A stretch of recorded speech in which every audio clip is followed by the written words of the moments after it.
All right, here comes a little story. It deals with a couple different things, but mostly it's going to cover this amazing story about going to China in 2007. Now, I had this friend in Boston that had come out to work at Liuzhou, which is a theme park here in Kyushu, Japan. His name is Spunky. And Spunky the clown. Yeah, Spunky is quite a guy. So anyway, Spunky came to Japan, and during that time,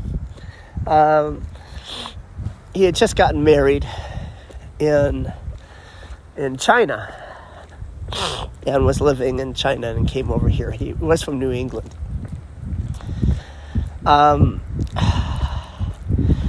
So his real name was Alan, but everyone called him Spunky. Okay, so the Belangers. Yeah, the Belanger brothers. Okay, so there was Spunky. There was Alan Belanger and his brother. They came from a family of clowns. I had met Spunky when my friend Igor had died. His brother had just died in St. Thomas from a freak accident where he had been scuba diving and a speedboat hit him, killed him. And it's very strange how sometimes it feels like one door opens and one door closes, another one opens, and so I met Spunky that night at the festival, that the benefit that we did for Igor, mentioned in the Igor video that night of the performance. So anyway, years later, Spunky comes to Japan right after getting married in China.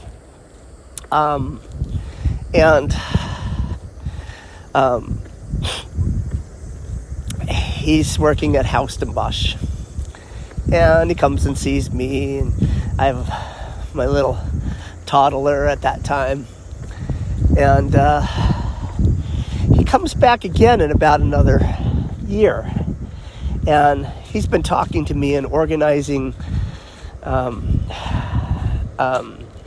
chance for me to be able to go and work for just this amazing amount of money in Saudi Arabia.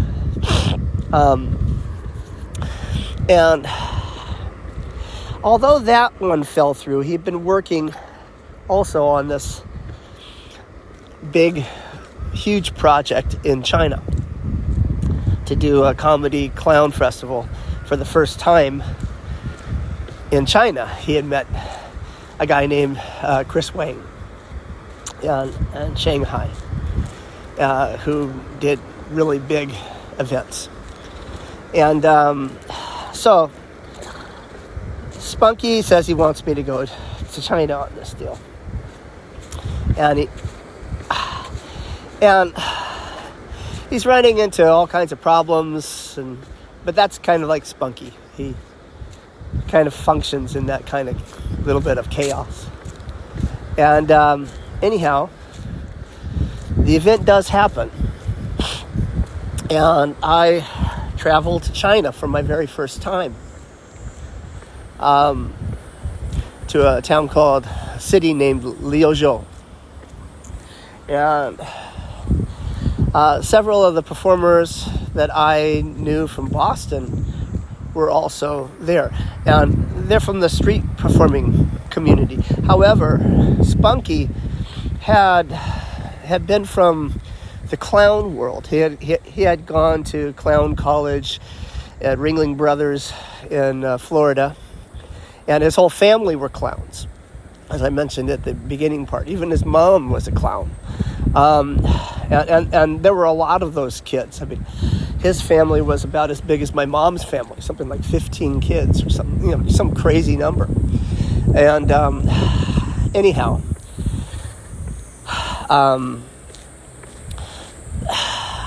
his brother helped organize with this, one of his brothers. And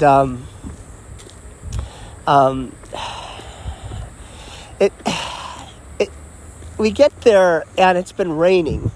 We're staying in a nice hotel. It's a nice place. We've traveled really far to get to Liuzhou. You fly into China. I was probably the one that was flying the least distance. People were flying from all over the world. There were 60 performers.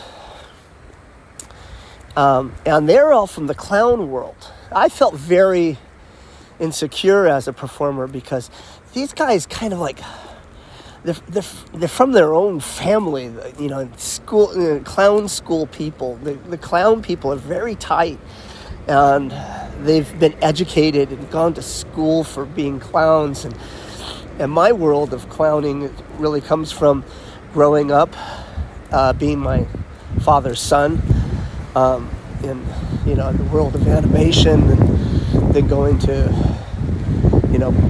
just create as I did on my own, and then become a street performer. So my world was a bit different than theirs. I felt an imposter, like I really didn't belong there. But it's raining. We go to see the event sites, and it still's not real yet, because although we see signs around the city for the event, there's not a lot of people walking around in the city. I mean, it's a fairly good-sized city, but then comes the morning of the event, and it stopped raining. And I don't know, we were on the 20th floor or something like that of this hotel. So we're all supposed to meet in the lobby at a certain time. They're going to do this parade that starts out at the beginning of the hotel, out to the center of the city, where they're going to have a opening ceremony, grand opening ceremonies for the event. And then we go to this park, this big park, where they had stages all over and stuff. Well, anyway, I get to the elevator and push the elevator, and the elevator opens, and it's all these people that I've known, but now they're in costume. And the elevator kind of looks a little bit like cramming a bunch of clowns into a tiny car. There's a bunch of them, and they're all happy. Hey, it's a clown event. All right, so I squeeze in, and over the night, we hadn't realized how many people had come in, because now the whole country's on holiday for Golden Week in China. At every floor we're stopping at, and the doors open with lots of Chinese tourists wanting to get in an elevator and can't because it's crammed full of clowns. Every floor opening up, hey, and we get down to the lobby, we meet, and we go out for this parade. And the parade has a few different things going on in it, but mostly it's just the 60 of us. As soon as we walk out of the hotel, the sides of the street are just lined with people cheering. And it doesn't seem to stop. We walk, the distance that we need to go to get to the opening ceremonies. And there it's just like packed. I mean, I have not been in many places that have as many people as that. And we, especially the stilt walkers in the group, they start feeling a bit scared for their safety, because it's just so many people and they want to touch you, and it's crazy. Now, the day before, I was told I didn't need to be in the parade because I was one of the first acts opening at the park, and then I could skip that and go straight to the park.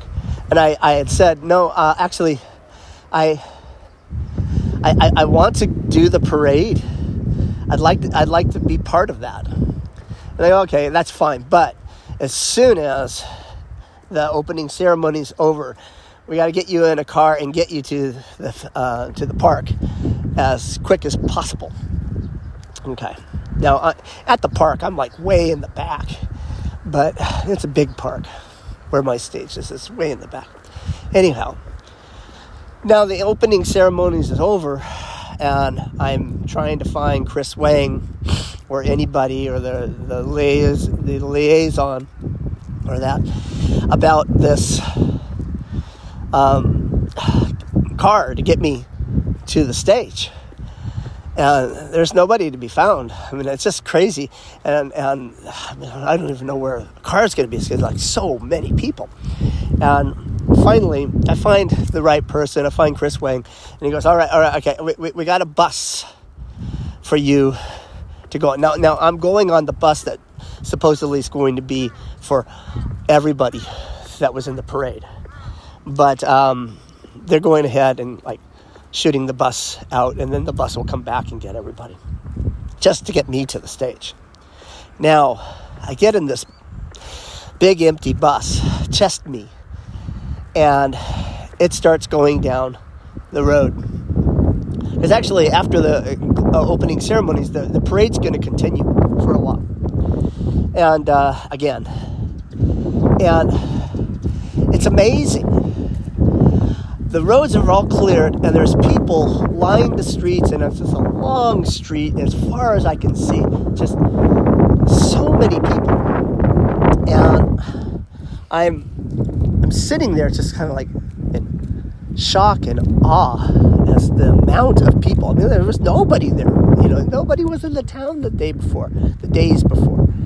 Now it's just everywhere. And this part of China, Liuzhou, has these mountains that look like, a scene out of Kung Fu Panda, where, it's just like mountains that rise and fall really quickly, like what would be on the bottom of a sea or something like that, just, crazy. And then up on the top of some of these places are pagodas. And as I'm looking out the window, the stream of endless people on the sides of the road going by, I'll look, and out on the tops of some of these mountains where the pagodas are, you can see are crammed with people to watch the parade from way up there. It was crazy. Now, they pull into the park, and they had brought in the best balloon makers in the world, so they had like these enormous, great sculptured balloons that were for the festival, that were just huge, suspended in air. It was just amazing. Right there at the main gate, they pull in the main gate, and I didn't think there could be any more people than what I'd seen at the opening ceremonies. But there at the park, that place is packed. There's so many people that just said like, "Oh, we're not going to see this parade." They're all at the park. He pulls in right there at the main entrance where there's just like thousands of people. And he opens the bus door and goes, "Okay, here you go." And I go like, "No way! You're not letting me out into that." They're all waiting for a clown festival, and I'm one clown. I'll be killed. You got to drive me all the way through the park to my stage. I demand it. They get me out there. And, of course, that stage, that first day, I was supposed to have set my sound out there, but I had I didn't have pockets, and I had my CD when I was in the parade, and so I gave it to my roommate, and I said, "Hi, can you hold this?" And I figured we're all going to go at the same time, and of course he's still in the parade, so I get to the event and I don't have the CD for my show, so I do my show. I can improv anything. I can do shows with no music. It's fine. I can do it. I can work with no language. I can work with no music. It's okay. There were so many people that first day watching the show, and I did my show, and I think it was later that night. I think it was that night we did the theater show at night. And like I said, I still felt a bit nervous or insecure about me to these people that were like, serious clowns. And I got done with my show, my part of the show, which I did, which is, featuring my comedy with my violin and my fiddles. And I come off the stage, and there's other clowns back there, and they're really making me feel welcomed. They're all telling me they've never seen anything like that. And I started realizing, there's a benefit to the fact that I didn't get the same education as they did. I just created something very unique, and for them, they see that. And as the show went on, I realized how special that was to them, because although they were supposed to organize all this stuff out and make sure that nobody had the same music and that, but there were like probably 4 different acts that all used the 2001 theme. And by the third time it gets used, it starts becoming kind of like a joke to me. I'm laughing like, oh, this is funny. They should just do a whole theater show of like every single act that comes out uses the same music. But anyway, I had this amazing time, and they had paparazzi that were following us if we went out to eat, and everything was crazy. And we do this closing ceremony in a theater, and it's amazing. It was an amazing thing. And afterwards, one of my friends that was there from Boston, a performer named Joe Howard, was talking to me and another friend, and we were out in front of the theater, and it was like everything's calming down. And he said, we're going to go back home after this, and we're going to try to describe what happened here to people, and no one's going to get it. No one's going to understand what happened here. And until, we see someone else that was here. It was true. I ended up getting into another clown festival. But what had happened over the next the bit of time between the two festivals was there was a split.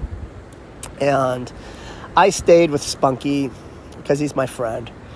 And Chris Wayne went off the other way. There was a fallout. Don't need to get into that, but then it was kind of like 2 rival festivals happening.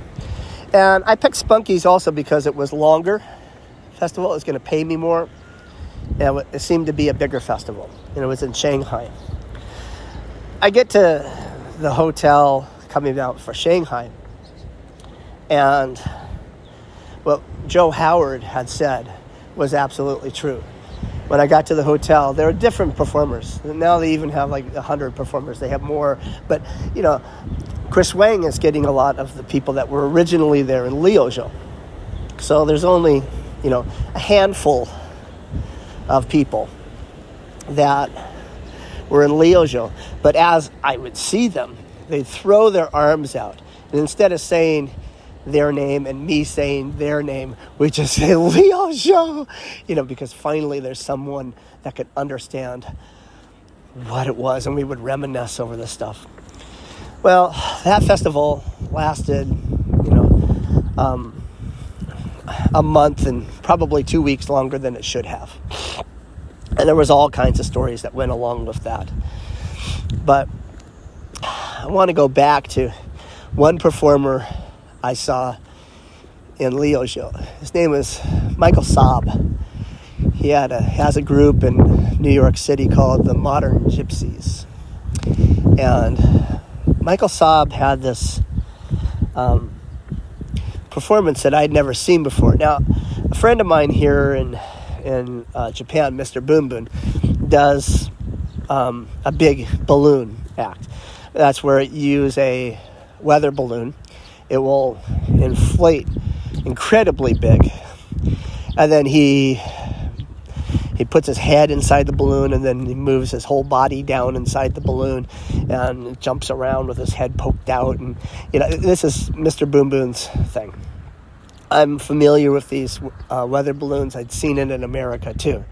But Michael Saab did something I'd never seen before. His whole act was to be inside the clear balloon where you could still see him.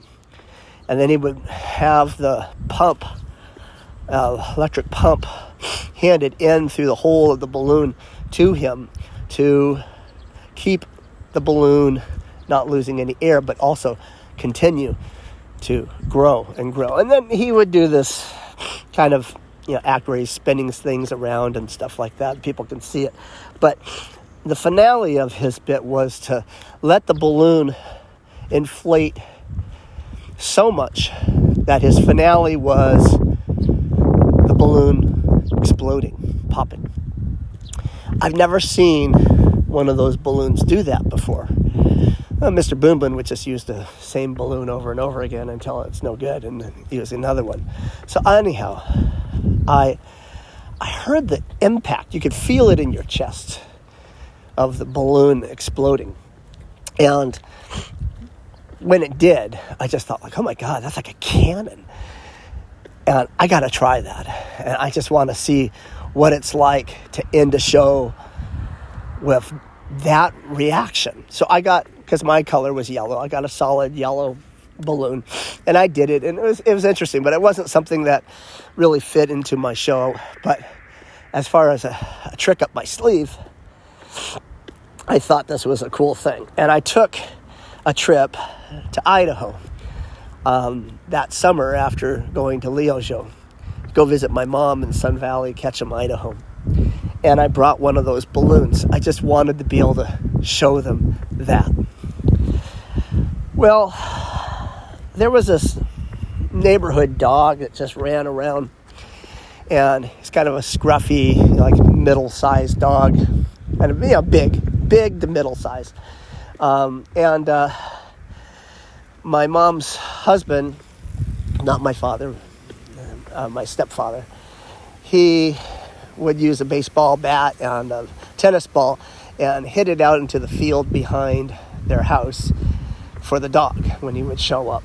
And the dog would just, Bob was my stepfather's name. Bob could knock the ball really far, so the dog would be gone for a while searching in the weeds.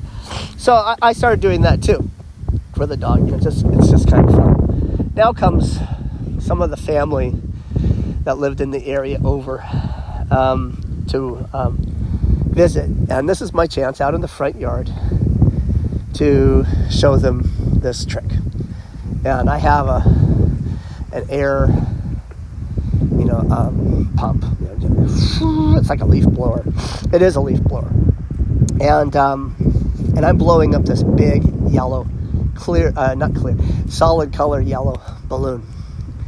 And just when it gets to almost the breaking point, the balloon is from ground to higher than my head. And of course, it's a circle. It's just gigantic. It's this huge, big thing. And everyone's like, oh my God. Well, right at that moment, the dog had been around, I guess, the backyard looking for me through the ball. And he comes with his yellow tennis ball in his mouth. And he comes around the side of the house, and he pokes his he doesn't poke his head out. He starts walking, and he stops in his tracks as he looks, and he sees us there. But he sees what looks to him to be the biggest tennis ball in the world. and his mouth goes slack, and the tennis ball falls out of his mouth. And right at that moment, the balloon explodes, and I was watching the dog at that moment because it just caught my eye. I thought it was funny, the ball falling out of his mouth. He spread out onto all fours, and was out of there. I didn't see the dog around for a while. But almost immediately,